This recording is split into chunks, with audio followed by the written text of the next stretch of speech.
At 8:47 p.m. Eastern Time on April 8, 2026, President Trump posted 2 words on Truth Social: big win. 40 minutes earlier, his administration had announced a 2-week ceasefire with Iran, brokered by Pakistan, celebrated in Washington, and described by the White House as, quote, a historic step toward peace. By 6 a.m. the following morning, Iran's parliamentary speaker had formally accused the United States of violating the ceasefire. 3 violations, in less than 10 hours. Let me say that again slowly. The ceasefire lasted less than 10 hours before one side declared it broken. And here is what I want you to understand today. Not what the headlines are telling you, not the diplomatic language, not the victory speeches. I want you to understand the structural reality underneath all of that noise. Because when you look at what actually happened, not what was announced, but what actually happened on the ground, you begin to see something that nobody in Washington is willing to say out loud.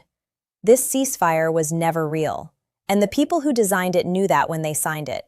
So let me walk you through the exact facts, because the details matter. First, the exact facts, because the details matter.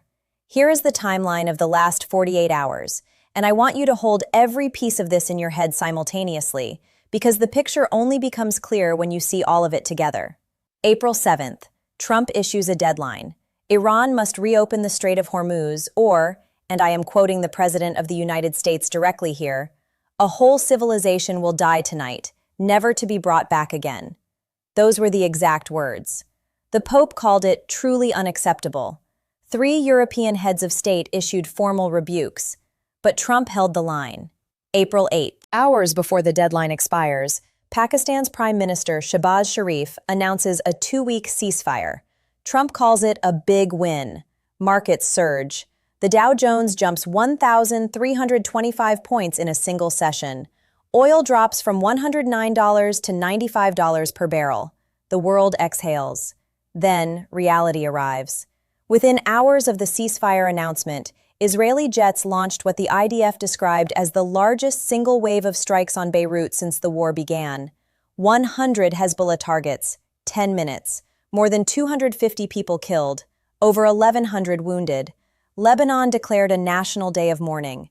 Iran's parliamentary speaker, Mohammad Bagher Ghalibaf, immediately counted 3 violations of Iran's 10-point proposal: the continued Israeli assault on Lebanon, a drone that entered Iranian airspace, and the United States' refusal to acknowledge Iran's right to enrich uranium. In such a situation, Ghalibaf said, a bilateral ceasefire or negotiations is unreasonable. Iran closed the Strait of Hormuz again. Lloyd's List, which tracks maritime intelligence data, confirmed that only 3 ships had transited the waterway since the ceasefire was announced. Against a normal daily volume of approximately 150 vessels, 3 ships. The White House denied the strait was closed.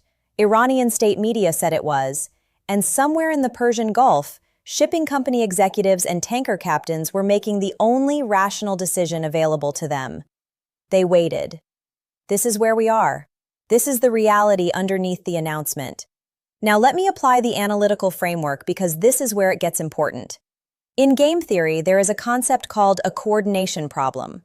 A coordination problem occurs when 2 parties need to agree not just on an outcome, but on the interpretation of that outcome. It is not enough to sign a ceasefire. Both parties must agree on what the ceasefire means, what it covers, and what constitutes a violation of it. The U.S.-Iran ceasefire failed at the most basic level of game theory. It was an agreement without shared interpretation. Here is the specific problem.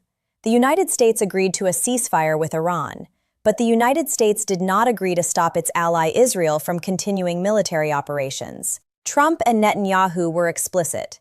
The ceasefire with Iran does not include Lebanon. Pakistan's prime minister who brokered the agreement said the exact opposite, that Lebanon was included. Think about what this means structurally. You have a mediator who announces the terms of an agreement. One side says those terms include Lebanon. The other side says they don't. The mediator says they do. This is not a ceasefire.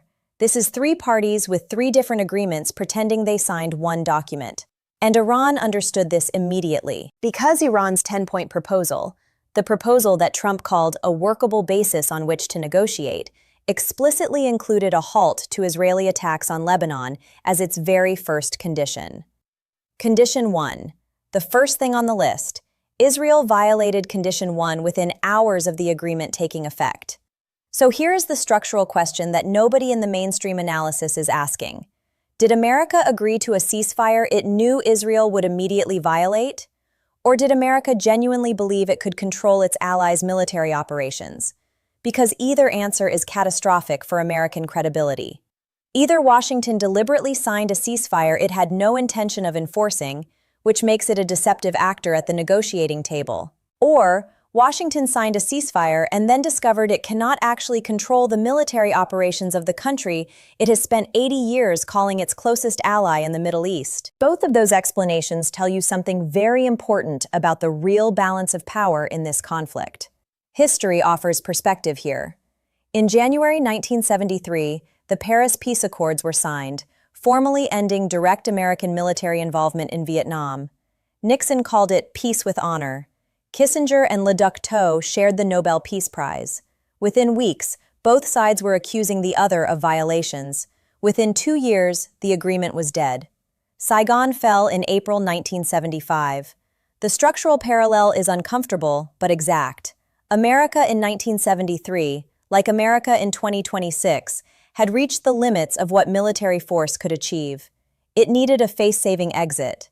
And so it signed an agreement that was designed more to provide political cover for withdrawal than to create a genuinely durable peace.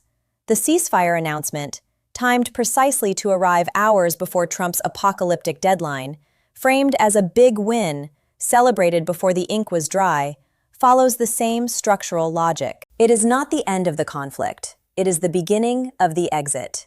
The question is, what comes out the other side? Here is the deeper layer, the thing under the thing. Let me tell you what the economic data is telling us, because the markets are almost always more honest than politicians. Before this war began, on February 27, 2026, Brent crude oil was trading at approximately $73 per barrel. At the peak of the conflict, dated Brent spot prices hit $144.42, the highest level ever recorded since the benchmark was first published in 1987, a record. The International Energy Agency described the disruption as the most significant supply shock in the history of the oil market. After the ceasefire announcement, oil dropped to around $95 per barrel. Markets celebrated. The Dow surged. But here is what the market celebration is missing. $95 per barrel is still 30% higher than where we started. And as of this morning, with the Strait of Hormuz functionally still closed, 3 ships transiting against a normal flow of 150, the supply shock has not ended. It has merely paused. Saudi Aramco's Abqaiq facility, which processes approximately 5% of global oil supply, was struck by Iranian attacks on the morning of April 8th. Satellite imagery from the European Space Agency confirmed large plumes of thick black smoke rising from the complex. This facility took a Houthi drone strike in 2019 and took weeks to recover. The damage from this strike has not been fully assessed. This is the structural reality that the ceasefire celebration is papering over. The physical infrastructure of the global energy system has been damaged. That damage does not disappear because 2 governments issued a press release. And there is one more dimension that almost nobody is discussing. Iran has stated that passage through the Strait of Hormuz will be possible, but only via coordination with Iran's armed forces and with due consideration of what they call technical limitations. Translation: Iran is now charging tolls for access to an international waterway. The Financial Times has reported that Iran plans to demand ships pay fees to pass through the strait. Trump's White House said Iran must open the strait without limitation, including tolls. Iran's position is the opposite. This is not a minor procedural disagreement. This is a fundamental conflict over who controls one of the most important strategic choke points on Earth. Before this war, the Strait of Hormuz was a free and open international waterway through which approximately 20% of global oil supplies passed daily. After this war, regardless of how the ceasefire resolves, Iran has established the principle that it can regulate, restrict, and charge for access to that waterway. That is not a ceasefire outcome. That is a strategic transformation. So let me bring this all together. The The ceasefire of April 8, 2026 is not what it was presented as. It is not a victory. It is not even a genuine pause. It is a coordination failure dressed up in the language of diplomacy, held together by the shared interest of both sides in avoiding the next round of escalation. For now. Iran counted 3 violations before the first sunrise. The Strait of Hormuz remained functionally closed. Israel continued its assault on Lebanon, and the United States discovered that its ability to enforce a ceasefire is limited by its inability to control the military operations of its own ally. In game theory, this is called a commitment problem.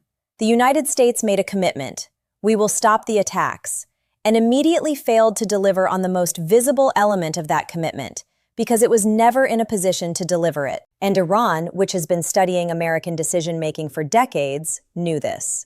Iran signed a 2-week ceasefire knowing that Israel would violate it within hours, knowing that this would give Tehran the moral high ground at the Islamabad negotiations that begin today, knowing that every violation strengthens Iran's position at the table. This is not a ceasefire that Iran is desperate to save.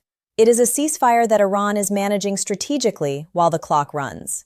The question for Washington is simpler and more uncomfortable. What happens when the 2 weeks are up and the fundamental disagreements, uranium enrichment, Lebanon, Hormuz tolls, the future of American bases in the Gulf, have not been resolved?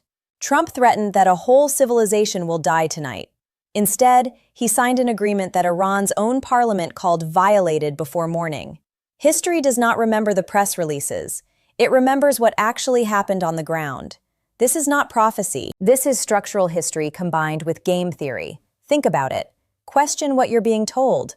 Look at the actual facts, the ship counts, the satellite images, the violation tallies, and decide for yourself what this ceasefire actually is. Because the official version and the structural reality are not the same thing, and they never were.